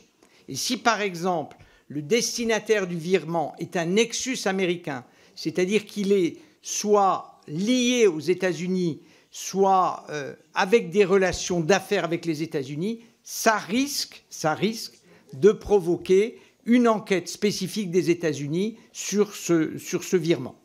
Je remarque que dans les banques que vous avez citées, vous n'avez cité aucune des grandes banques françaises, ni mutualistes, ni privées. Vous voyez bien que c'est donc possible, mais c'est compliqué. Quant à l'idée de contourner le dispositif américain, je pense qu'il faut être extrêmement prudent parce qu'il y a une très grande banque française à qui ça a coûté 9 milliards de dollars. Donc, non, 9 milliards de dollars. Donc, moi, je dis, nous pouvons le faire. Nous essayons de ne pas internaliser ces contraintes des États-Unis, mais nous le faisons dans des conditions qui sont des conditions réfléchies et très précises. Et s'il y a un cas particulier, nous sommes évidemment prêts à le traiter, mais on ne peut pas faire comme si La surveillance par les États-Unis avec les répercussions financières n'existait pas, monsieur le député. Merci, Monsieur le Président. Pour terminer les questions des orateurs des groupes, je passe la parole au groupe Liberté, Indépendants, Outre-mer et Territoires, Monsieur David Topiak. Merci, Monsieur le Président. Monsieur le Président directeur général, je souhaitais vous interpeller sur la stratégie du groupe La Poste, notamment sur l'organisation des services sur les territoires. Alors, je m'explique en quelques mots. La réorganisation des centres de tri qui pose question. On voit des centres de tri dans des bourgs-centres qui sont éclatés sur des communes plus petites sur lesquelles leur pérennité ne semble pas assurée. Des bureaux de poste où les horaires sont modifiés, tant dans l'amplitude que la répartition sur les jours de la semaine n'est pas toujours en adéquation avec les besoins des usagers. Les agences postales, notamment communales, dont les niveaux d'indemnisation mensuelle ne sont pas toujours au rendez-vous pour couvrir la charge que ça représente pour la commune. Et puis votre expérimentation de bureaux itinérants qui se déploie dans mon département du Gers. On constate que l'accessibilité PMR n'est pas assurée et où je pose la question des services proposés, savoir s'ils seront évolutifs. Dans cette organisation territoriale, ce qui pose question aussi, c'est l'association et la collaboration avec les élus qui sont les premiers acteurs de l'aménagement du territoire et pas toujours consultés et pas toujours tenus informants de la stratégie de la Poste dans ces différents services et qui se trouvent un petit peu perdus. Et donc, quand ils sont perdus, la contestation arrive. Et je suis à leur côté pour remonter les problèmes que l'on constate ici ou là. Autre sujet, votre retour d'expérience sur les France Services, au nombre de 6 dans mon département, avec un personnel formé et compétent, mais là aussi lié à des jours d'ouverture des bureaux de poste, pas toujours, comme je le disais, en adéquation avec les possibilités d'accessibilité des usagers. Autre sujet, je l'avais déjà évoqué lors de notre rendez-vous, votre dépendance et la concurrence avec Amazon sur le volet colis. Je sais qu'effectivement c'est un gros sujet puisque vous êtes souvent en négociation pour assurer ce service sur lequel Amazon vous sollicite, mais qu'en même temps, Amazon est un concurrent. Donc je voulais avoir un petit peu votre retour. Et puis pour terminer, j'étais président d'un pôle d'équilibre territorial rural où nous avons expérimenté avec la Poste des services, notamment pour répertorier les trous sur l'état des routes sur le milieu rural. Est-ce que vous menez actuellement d'autres expérimentations de ce type pour proposer d'autres services ? Et je termine pour vous remercier de l'écoute que vous avez eue lors de notre précédente rencontre pour résoudre favorablement le conflit sur le centre de tri de Mirande. Il faut le dire aussi quand les choses aboutissent favorablement. Merci, monsieur le député. D'abord, vous posez la question de l'adaptation de notre architecture à l'évolution de la baisse du courrier et de la fréquentation. Il y a moins de centres de tri parce qu'il y a massivement moins de lettres. C'est ça qui nous pousse à la réorganisation, comme en matière de fréquentation des bureaux de poste. Après, la méthode, c'est le dialogue avec les collectivités locales. Et ça, elle s'impose absolument partout. J'entends ce que vous me dites sur la CDPPT du Gers. Nous réunissons 3 fois par an ces CDPPT sous la conduite d'une ou d'un élu. Nous les réunissons à Paris une fois pendant 2 jours de travail approfondi. Nous sommes le plus possible, monsieur le député, à l'écoute de ce qui se passe sur les territoires. Quant au bureau itinérant que nous allons lancer dans le Gers, il n'est pas encore parti. Donc on va d'abord essayer et on va voir ce que ça donnera ensuite. Amazon, c'est simple, et merci de la question, premier client, mais premier concurrent. Donc c'est très difficile avec eux. On essaye d'améliorer le service, mais on n'oublie pas que c'est notre premier concurrent. Enfin, vous faites, monsieur le député, référence au service d'inspection des voies communales ou départementales qui s'appelle Géoptis. C'est une grande réussite dans le Gers, mais nous l'avons développé dans d'autres départements et nous sommes à la disposition de tous les élus pour développer ce service partout. Il permet de nourrir les tournées de nos facteurs. Merci, Monsieur le Président. Nous allons passer aux questions individuelles. Une question, 1 minute. Je me permettrai de vous poser la première. Est-ce que vous pouvez nous faire un point sur le bilan de l'expérimentation WePub ? Et je passe la parole à Madame Sandra Marceau pour le groupe Renaissance. Merci, Monsieur le Président. Monsieur le Président directeur général, en tant qu'élus, nous devons rendre compte à nos concitoyens de nos activités de parlementaires. Chaque député est responsable de sa communication et nous sommes un certain nombre à adresser un journal dans les boîtes aux lettres de nos circonscriptions. Force est de constater que c'est un exercice de plus en plus difficile.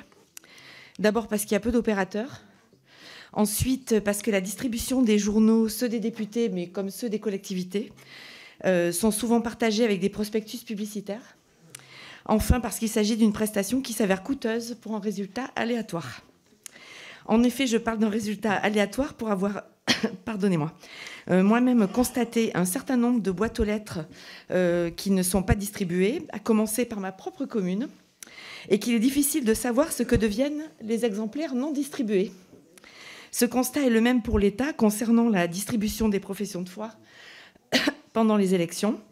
Et au final, on peut s'interroger sur la bonne utilisation des deniers publics pour ces partages d'informations nécessaires au bon fonctionnement de la démocratie, ce qui relève plus du service public. Dès lors, dans la mesure où la Poste est un des principaux opérateurs, de distribution, sinon le principal, je souhaiterais connaître ce qui, selon vous, constitue des freins à une bonne diffusion des communications officielles.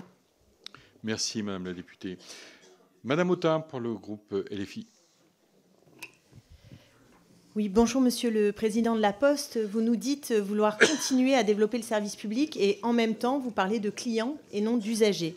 Cette contradiction me semble à l'image de l'évolution de votre entreprise. Donc 3 brèves questions. D'abord, la trop faible compensation de l'État ne permet pas en réalité de maintenir un service public de qualité. La recherche de rentabilité s'est donc distillée comme un poison dans la gestion de la Poste. Or, ce qui fait la spécificité d'un service public, c'est précisément de répondre aux besoins et non de rechercher la performance financière. L'enjeu de la renégociation du contrat entre la Poste et l'État, qui se traduira par une loi postale soumise au Parlement en 2025, l'année prochaine donc, me paraît essentiel et je suis étonnée que vous ne l'ayez pas mentionné. Qu'attendez-vous de cette renégociation? Par ailleurs, les logiques de management issues du privé, tableau Excel, obsession du rendement, envahissent désormais tous les services publics et la Poste n'est pas exempte de cette sinistre évolution. Assumez-vous ce New Public Management? Enfin, Chronopost subit la concurrence d'opérateurs privés qui n'ont pas de responsabilité de service public. Madame. Cette concurrence déloyale est permise par des normes européennes validées par le gouvernement français. Qu'en pensez-vous? Merci, Madame. Madame Hélène Laporte, pour le groupe Rassemblement national. Je vous remercie, Monsieur le Président. Monsieur le Président directeur général, dans les territoires ruraux, la désertification postale renforce année après année l'éloignement d'une partie de notre population des services les plus essentiels. Pour ces Français déjà éloignés des guichets administratifs, la réduction de l'offre postale ajoute encore de l'isolement. Ma circonscription dans Lot-et-Garonne ne compte plus que 13 bureaux de poste, pour l'essentiel répartis dans les principaux foyers de population. En dehors de ces zones, la présence de la Poste est principalement assurée par les agences postales communales qui, d'un avis partagé, répondent adéquatement aux besoins des habitants là où le maintien d'un bureau n'est plus soutenable. Si elles ne peuvent remplacer en tout point le bureau de poste, ces agences garantissent un maillage qui permet à de nombreux Français d'avoir accès aux services postaux. Mais dans un contexte de dégradation de la situation financière de la Poste, avec la perte de 500 millions d'euros de bénéfices nets entre 2022 et 2023, des inquiétudes se manifestent sur la pérennité de ce maillage. Alors que le modèle financier du groupe repose d'une façon toujours plus prépondérante sur les activités bancaires, les activités postales semblant s'approcher du déficit structurel, les territoires ruraux vont-ils faire les frais de cette situation? Je vous remercie. Merci, Madame la députée. Madame Virginie Duby-Muller, pour le groupe Les Républicains. Merci, Monsieur le Président. En préambule, je souhaitais rappeler qu'ici, à l'Assemblée nationale, nous avons un bureau de poste, que c'est une chance à la fois pour notre travail au quotidien et celui de nos collaborateurs. Et je voulais rendre hommage aux agents qui y travaillent avec beaucoup de professionnalisme et un grand dévouement. Je voulais revenir également sur le département de Haute-Savoie, dans lequel, vous le savez, nous avons de graves difficultés de recrutement liées au coût de la vie. Je sais que vous avez mis en place des dispositifs spécifiques. Pour autant, comment expliquez-vous que parfois un facteur ne passe que tous les 15 jours, ce qui n'est pas sans poser des difficultés pour les habitants? Et enfin, ma dernière question concerne les activités d'Ocapost. Vous étiez présent la semaine dernière au FIC à Lille, notamment sur les sujets évidemment de cybersécurité, qui est un champ que vous développez. Que représente-t-il aujourd'hui et comment entendez-vous le développer davantage, sachant que vous avez recruté un expert en la matière, en la personne de Guillaume Poupard, ancien directeur de l'ANSSI. Merci. Merci, Madame la députée. On salue Monsieur Delors, qui participe à nos travaux ce matin. La grande famille de la Poste est réunie. Monsieur Dominique Potier, pour le groupe socialiste. Merci, Monsieur le Président. Monsieur le directeur, Monsieur Val, je ne vous reconnais plus. il y a 8 ans, vous m'aviez invité comme promoteur de la loi sur le devoir de vigilance, et la Poste avait le plan de vigilance le plus exemplaire. Elle était pilote, elle était pionnier. Et puis patatras, Sud PTT vous enjoint en justice, vous êtes le premier accusé reconnu sur le devoir de vigilance sur des questions de sous-traitance avec des travailleurs sans papier qui travaillent la nuit dans des plateformes interlopes, etc. Vous avez racheté une filiale en Italie, BRT, qui elle-même est accusée par la justice italienne sur des questions de fraude fiscale, sur des questions de sous-traitance massive. Ça semble être une acquisition pour le moins interlope. Je ne vous reconnais plus parce qu'on vous aime, parce que vous devez être un exemplaire. Vous devez être une entreprise absolument exemplaire. Vous n'avez aucune excuse de ne pas être exemplaire sur la question fiscale, sur la question sociale, sur la question sociétale et sur la question environnementale. Et pour moi, c'est une blessure que cette grande entreprise française soit la première accusée par le devoir de vigilance. Que avez-vous à nous dire? Merci, monsieur le député. Monsieur le président Jean-Paul Mattei pour le groupe démocrate. Merci, monsieur le président directeur général. Vous avez évoqué le rapprochement de la Poste avec les collectivités territoriales et notamment les mairies et l'agence postale. On a donc de nouveaux collaborateurs, de nouveaux statuts, et notamment avec les agences postales. Je voudrais savoir quel est l'engagement de la Poste vis-à-vis du soutien apporté à ses salariés, parce qu'en général, vous contractualisez pour une durée limitée dans le temps, souvent 18 ans. J'ai pu l'expérimenter en tant que maire. Il y a une certaine inquiétude. Qu'est-ce qu'il se passe à la fin de l'accord? Et je pense que tous ces services qui sont rendus avec les collectivités, il faut qu'on sécurise un peu cette relation financière entre la Poste et les collectivités pour être inscrit dans le temps. Et puis une question également par rapport à vos collaborateurs et les relations qu'on peut avoir avec les maisons France Service. Comment ça se passe? Comment ça s'organise? Est-ce que ça se modernise? Est-ce que c'est beaucoup plus dynamique que ce qu'on a pu connaître dans le temps avec les maisons d'accès aux services publics qui marchaient moyennement, notamment quand elles étaient gérées par la Poste? Merci beaucoup. Monsieur Mathias Tavel pour le groupe La France Insoumise. Merci Monsieur le Président. Monsieur le Président directeur général de la Poste, il est clair que la Poste n'est plus un service public. Nous l'avons bien compris. Nous avons pour notre part toujours combattu sa transformation en société anonyme qui a été décidée sous le gouvernement de Monsieur Sarkozy, dont certains des amis d'alors déplorent aujourd'hui le recul du service public dans leur territoire. Il y a clairement aujourd'hui besoin d'un retour du service public, mais vous prenez la direction inverse. Dans ma circonscription, 5 bureaux de poste. Vous avez prévu d'en fermer 5 de plus cette année, à Malville, à Cambon, 2 à Saint-Nazaire et 1 à Donge, dont nous avons empêché par la mobilisation la fermeture l'année dernière. Et soyez sûrs que nous continuerons à nous mobiliser pour mettre en échec vos projets de fermeture.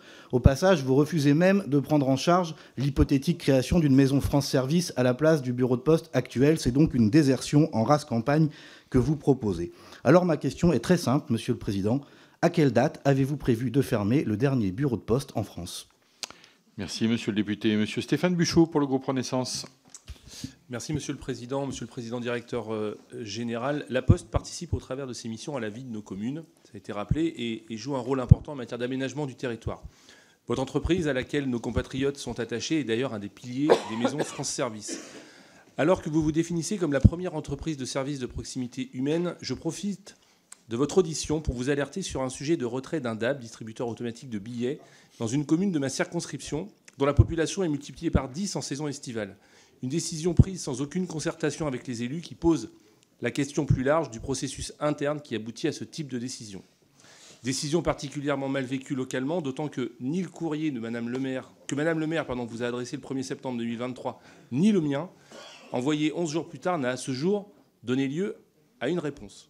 Si toutefois ces 2 courriers s'étaient égarés, je les tiens ici, monsieur le président directeur général, à votre disposition. Je vous remercie. Merci, monsieur le député. Monsieur Philippe Naillet pour le groupe socialiste. Oui, merci, monsieur le président directeur général, merci de votre présence. Un focus sur la situation de la Poste à La Réunion. Vous comprenez parfaitement que sur un territoire insulaire à plus de 9000 km de l'Hexagone, la mission de la Poste est essentielle. Alors, 3 points rapides. D'abord, vous dire qu'il y a aujourd'hui un désengagement préoccupant de la Poste.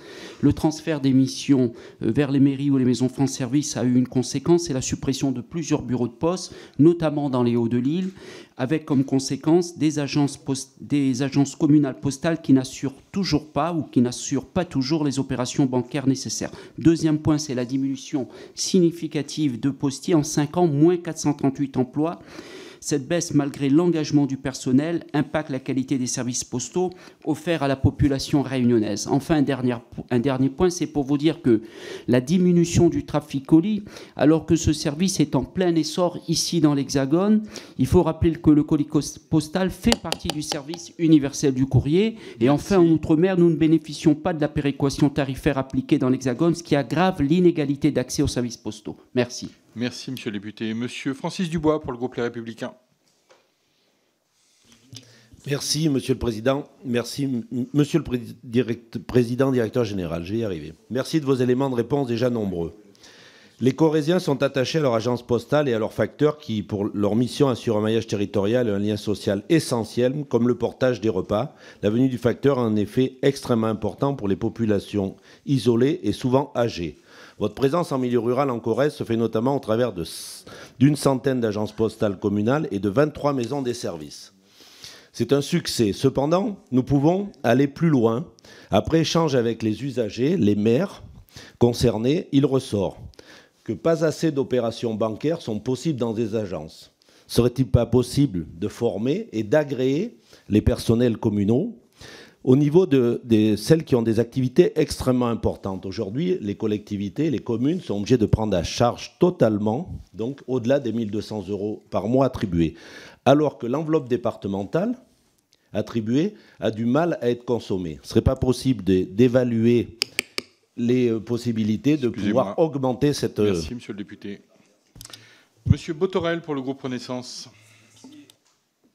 Merci, monsieur le président. Il y a 3 ans, jour pour jour, le 3 avril 2021, notre pays vivait un nouveau confinement pour 4 semaines. Les commerces non essentiels sont fermés, mais la mairie Corée, la Poste, est là et vous lancez Ma Ville, Mon Shopping. Je voudrais savoir, 3 ans après, où en est-on? Quel retour d'expérience vous avez sur Ma Ville, Mon Shopping et cet outil qui permet de soutenir le commerce local? Merci, monsieur le député. Monsieur André Villiers, pour le groupe Horizon. Merci, monsieur le président, monsieur le directeur général. Je veux rappeler que c'est la transposition d'une directive européenne qui a prévalu au changement de statut de la Poste en 2009 et 2010. Alors après, chacun peut philosophiquement penser ce qu'il veut.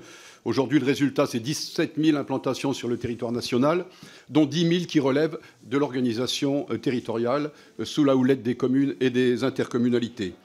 Moi, vous avez dit, et c'est très important, que le lien social est le maître mot de l'engagement de la Poste depuis 10 ans et pour les 10 ans à venir. Alors moi, je voudrais vous donner un exemple personnel, et j'invite mes collègues d'ailleurs à y réfléchir et peut-être à y souscrire. Lorsque nous adressons nos vœux à nos concitoyens, je le fais à hauteur à peu près de 4 000 envois postaux chaque année, signés de ma main. Et je tiens, au fond, à travers ce geste symbolique, marqué mon attachement à la dimension humaine qui est celle du parlementaire.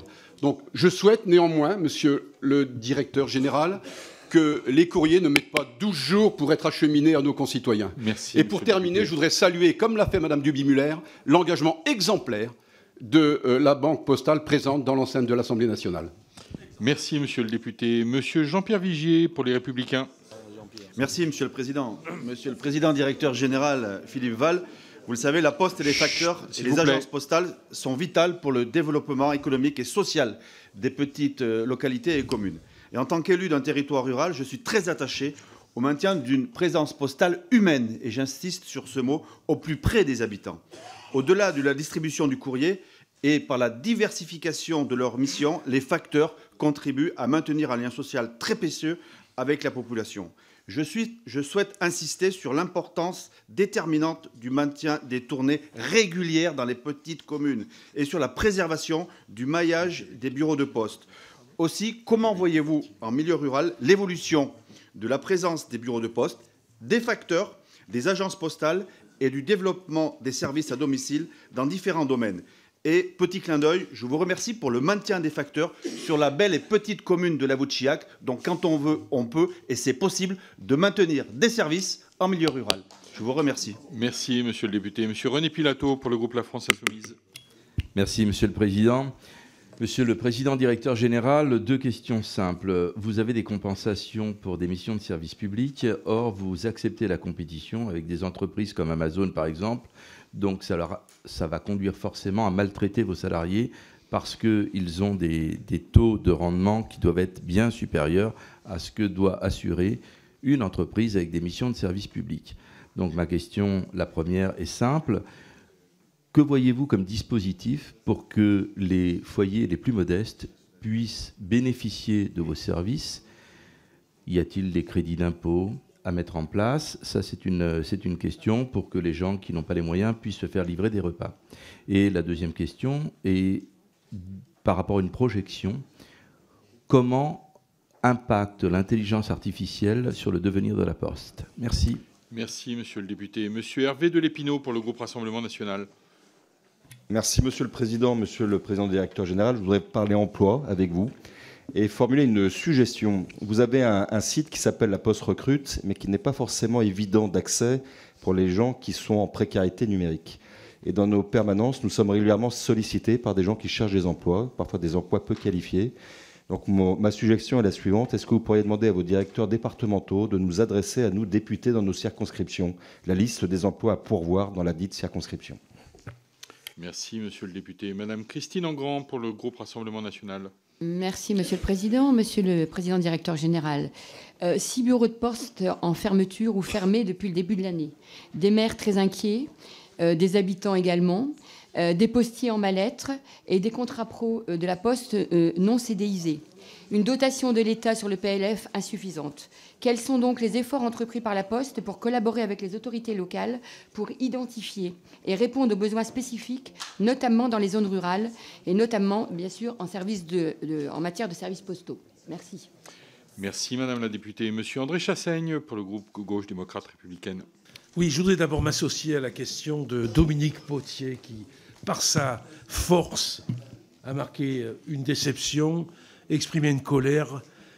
La mienne paraît très dérisoire, ma question à côté de la sienne, mais je voulais insister là-dessus. C'est est-ce que la Poste, qui fait beaucoup pour le portage des repas, agit seulement en prestataire commercial, ou est-ce qu'il y a une volonté, par exemple, de participer au projet alimentaire de territoire?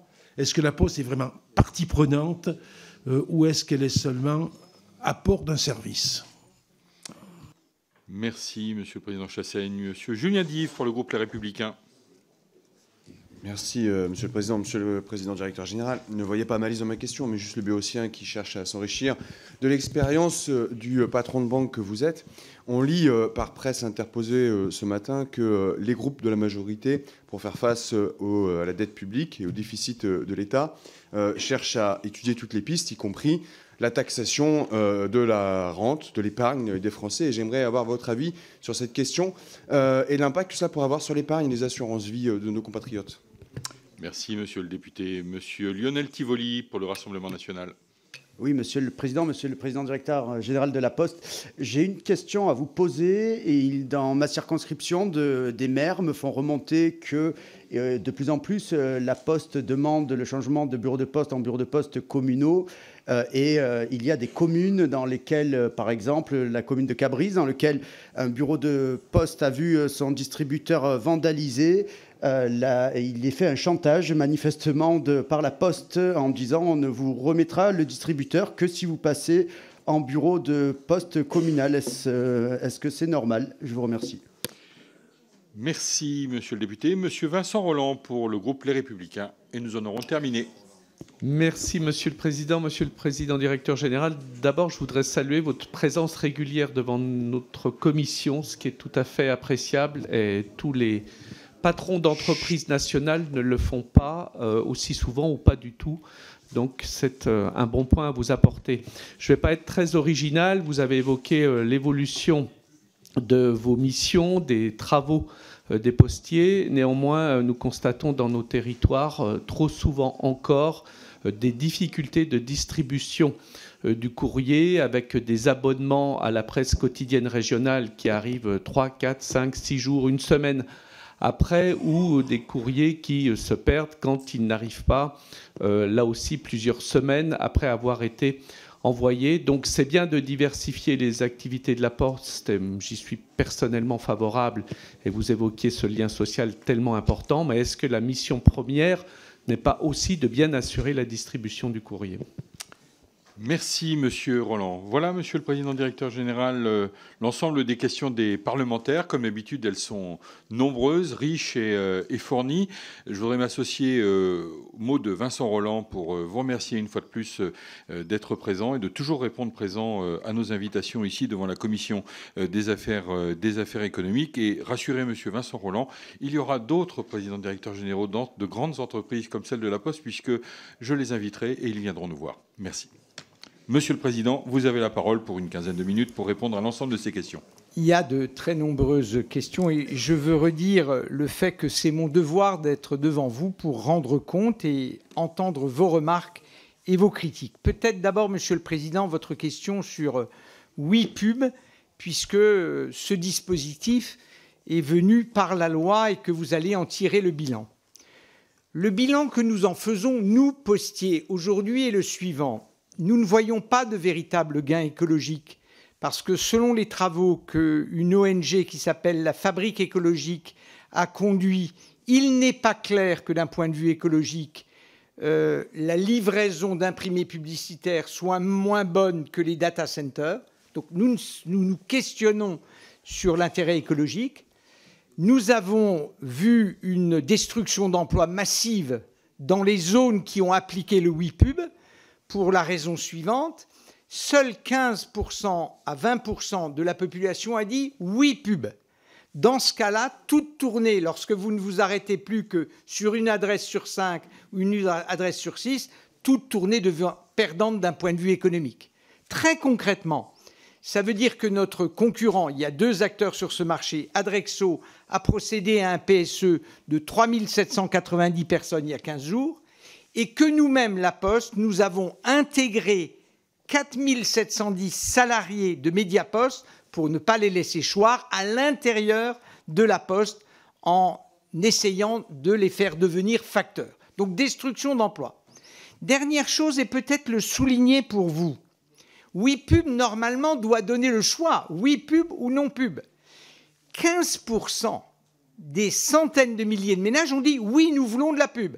Simplement, quand ils ne sont que 15%, il n'y a plus de service, parce qu'il n'est plus économiquement faisable d'avoir ce service. Voilà ma compréhension. Peut-être qu'au moment où vous regarderez à nouveau ce dispositif, me demanderez-vous de revenir, j'aurai plus d'exemples, mais WePub, ça veut dire en fait que l'imprimé publicitaire va disparaître. Ce qui me permet, Madame la députée, de répondre à ce que vous avez dit sur la distribution de la publicité politique ou d'élus. Évidemment, elle est impactée par le WePub, parce que c'était les mêmes salariés qui faisaient ça.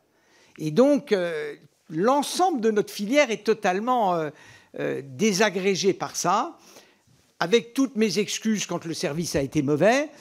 Sur les campagnes électorales et sur les scrutins républicains, je dois dire que quand même, la dernière tentative avec notre concurrent en 2021, lors des réunions régionales, je pense, a permis aux élus que vous êtes de faire la différence entre La Poste et les autres. Voilà. Mais quand le service n'est pas bon, Madame la députée, on s'excuse et on essaye de faire mieux. Mais surtout, l'imprimé publicitaire, vous allez être confronté à un choix et nous n'en voyons pas le gain écologique, nous en voyons la menace sociale. Et sachez que cette menace sociale, quand vous examinerez WePub, elle va peser sur les facteurs, puisque nous avons sauvé ces emplois en les internalisant à La Poste. Alors, la loi postale, je vais mettre fin à un suspense. La Poste, Madame la députée, est candidate à redevenir opérateur postal après 2025. Par rapport à la question que vous m'avez posée, qu'est-ce que nous en attendons? Eh bien, c'est que le Parlement le vote, que nous soyons reconduits, nous l'espérons, comme opérateur postal et que nous ayons une compensation des missions de service public. C'est ça ce que nous attendons, Madame la députée, d'une loi postale. Évidemment, je n'assume pas du tout ce que vous avez appelé le New Public Management. Ce n'est pas comme ça qu'on fait. Nous sommes dans le dialogue social. Il y a évidemment des critiques, il y a des conflits, il y a des remarques. C'est la vie. Je rappelle que notre entreprise, Madame la députée, a perdu 6 milliards d'euros de chiffre d'affaires et qu'elle est toujours là. Je voudrais également vous rappeler qu'il n'y a plus de bureaux de poste en Allemagne, qu'il y a des tas de pays du monde où il n'y a plus de bureaux de poste. Pourquoi? Parce qu'ils ne sont plus fréquentés. Et donc, nous nous battons pour conserver cette présence. Et cette présence, elle se joue, et c'est une façon de vous répondre à tous, en coordination avec les élus locaux. Si dans un département, il y a quelque chose qui dysfonctionne, ça veut dire que les postiers n'ont pas bien utilisé la commission départementale de présence postale territoriale, et peut-être que les élus non plus ne l'ont pas assez bien utilisé. Nous tenons à ce dialogue parce que, et vous avez été plusieurs à le remarquer, les problématiques postales sont différentes département par département. Ça a été le cas lors de la journée d'action hier. Et moi-même, je vous ai dit, dans 3 départements très ruraux, il y a eu une forte mobilisation et ailleurs, il n'y en a pas eu. Donc, nous sommes au service des territoires et nous voulons y rester. Alors, sur la question de la sous-traitance et du devoir de vigilance, d'abord, cette affaire a été la première. Donc, on n'y est pour rien. C'est comme ça. On a été pour les premiers attraits devant le juge. Nous n'avons pas été condamnés, premier point. Le syndicat qui nous a attraits devant le juge a été débouté de la plupart de ses reproches. Par contre, et c'est vrai, le juge nous a porté injonction de modifier certains éléments, oui, tout à fait, de notre devoir de vigilance. C'est le cas. Je n'y vois pas le même opprobre que vous, monsieur le député. Et d'ailleurs, comme il s'agit d'une affaire complètement nouvelle, d'abord, nous avons évidemment appliqué la décision du juge, mais nous avons fait appel sur certains éléments pour mieux cristalliser la doctrine là-dessus. Sur la sous-traitance, il faut être conscient de la chose suivante. Dans le monde du colis, partout dans le monde, l'Express et les opérateurs de colis utilisent la sous-traitance. Sauf les postes, tous les autres opérateurs utilisent la sous-traitance. Premier point. Et donc, quand on se dit « nous sortons de la sous-traitance », ça veut dire qu'on sort du marché. Je viens maintenant à l'Italie. BRT, une superbe entreprise, monsieur le député, pardon de vous contredire, c'est le leader italien du colis. Son chiffre d'affaires est d'1,8 milliard. Nous sommes stratégiquement satisfaits de l'avoir acquis. Par contre, et vous avez raison sur ce point-là, comme tous les opérateurs colis en Italie, nous avons fait l'objet d'une enquête sur les conditions de la sous-traitance, parce qu'en Italie, la sous-traitance du personnel est en partie maîtrisée par des forces obscures. Voilà. Mais c'est le cas de ce pays plus que de cette industrie. La remarque, nous avons été bons citoyens, monsieur le député, nous avons été bons citoyens italiens. La semaine dernière, la période d'administration judiciaire déclenchée par le procureur de Milan a pris fin, ce qui montre que nous avons été en avance sur l'application de l'ensemble des disciplines qu'il nous a demandées. On essaye de nettoyer le système. Et moi, je préfère le nettoyer avec un procureur anti-mafia que d'essayer de le faire tout seul, ce que nous ne pourrions pas faire. Mais BRT est une belle entreprise et je pense que les postières et les postiers de France peuvent être heureux d'être à la tête du leader italien du colis, même si les livraisons dans ce pays sont plus complexes que chez nous et toutes les autres entreprises ont connu le même processus. Enfin, sur votre exigence d'exemplarité, je la fais mienne et je dois dire et reconnaître qu'en matière de notation extra-financière, tout secteur, tout pays, la Poste est numéro 2 au monde d'après des agences de notation extra-financière. Voilà. Donc, j'arrive pas... Non, mais je vous le dis, monsieur le député. Voilà.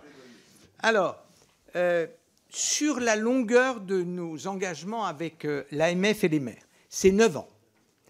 Qu'est-ce qui se passe au bout de 9 ans? Et c'est l'un des apports du dernier contrat signé avec l'Association des maires de France.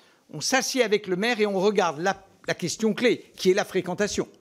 S'il y a du monde, on le prolonge, et c'est la plupart du temps ce qu'on fait. S'il y a moins de 2 personnes par jour, on a, le maire et nous, un problème.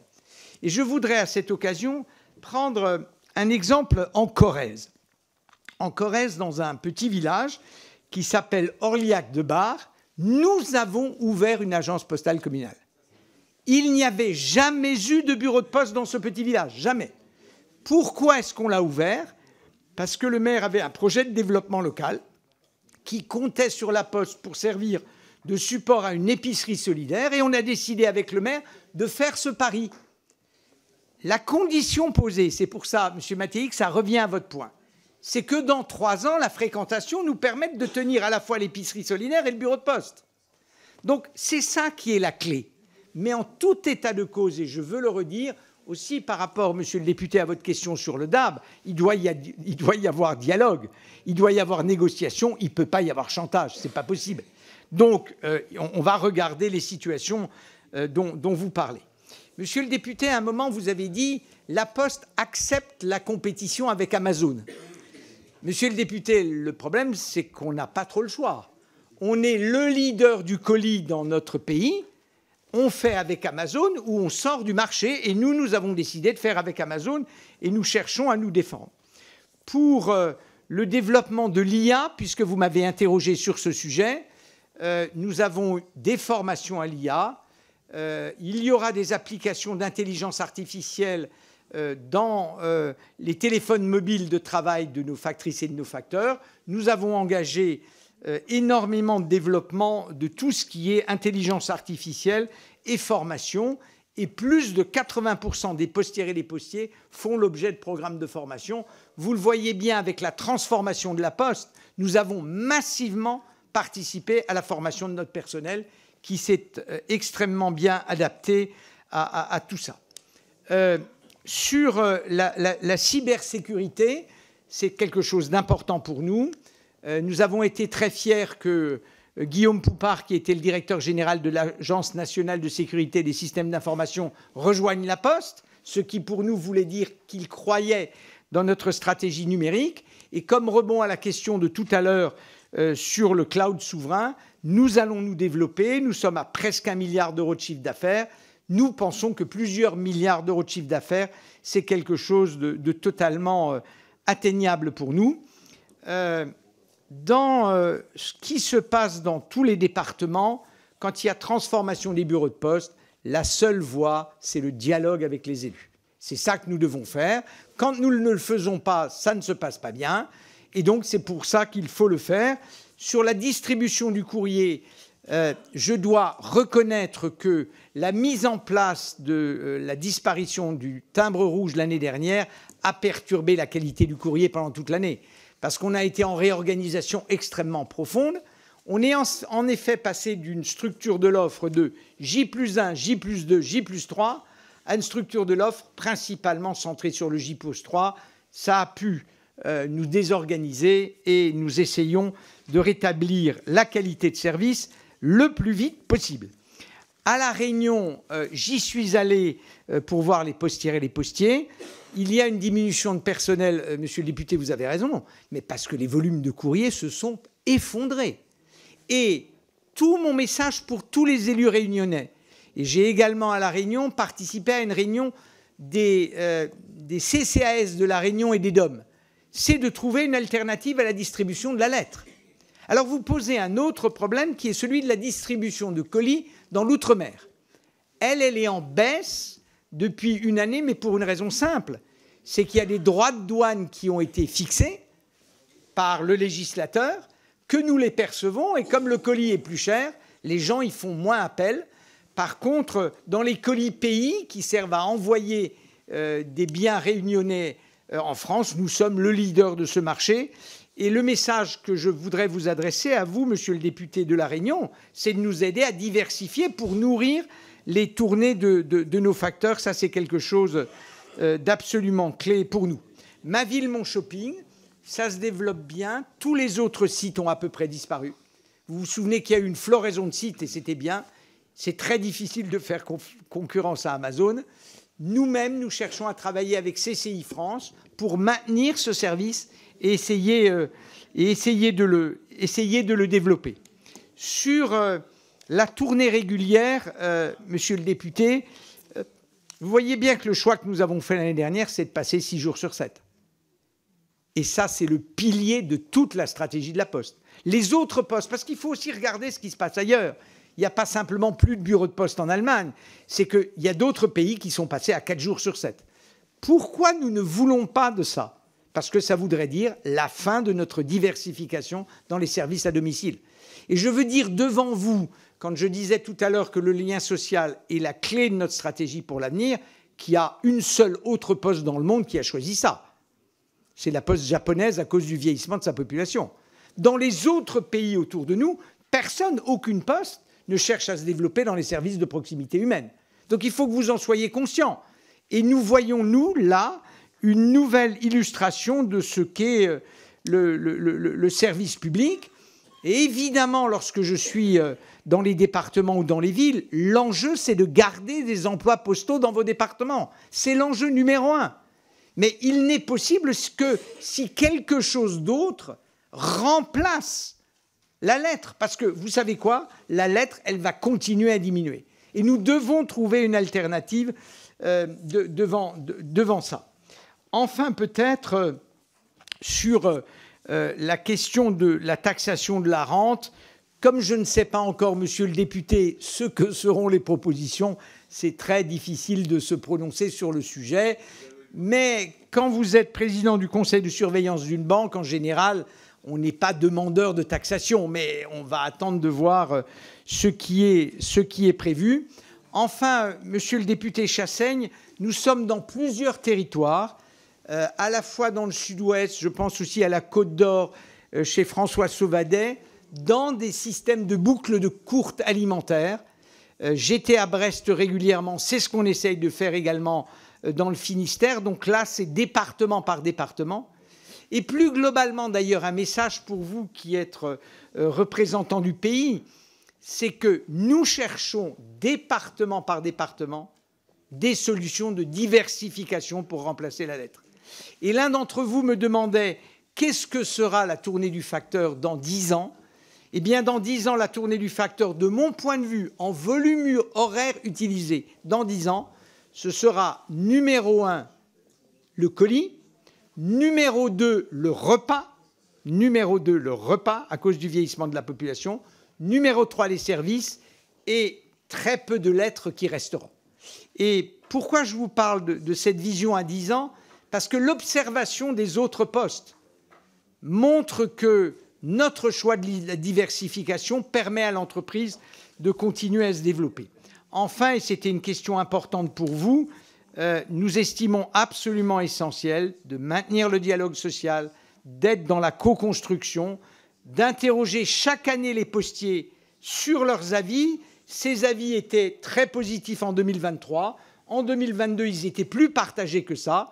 Et donc, vous en parler, c'est prendre le risque que parfois, leur avis ne soit pas aussi favorable que nous le souhaitons. Enfin, dernière chose, stratégiquement, la Poste veut rester dans les territoires.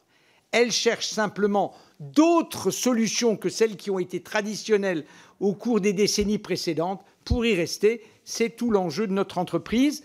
Et nous souhaitons évidemment votre soutien à travers la loi postale, les compensations de services publics et l'examen du bilan de WePub pour poursuivre cette trace stratégique. Merci, mesdames et messieurs les députés. Merci, monsieur le président directeur général. Merci de votre venue et des réponses précises aux questions qui vous ont été posées. Comme à chaque fois, beaucoup de questions et beaucoup de réponses. Mais vous pouvez le constater aussi, c'est que cet attachement aussi des parlementaires et de la représentation nationale sur ce que sont les missions de service public de la Poste. Et une fois de plus, cette commission y a montré tout son attachement. Merci de votre venue. Je remercie monsieur Imbert et madame Pérez de vous avoir accompagné ce matin et nous vous disons à bientôt. Merci. Monsieur le Président, merci beaucoup. Mesdames et messieurs les députés, merci beaucoup et j'oserais dire à bientôt.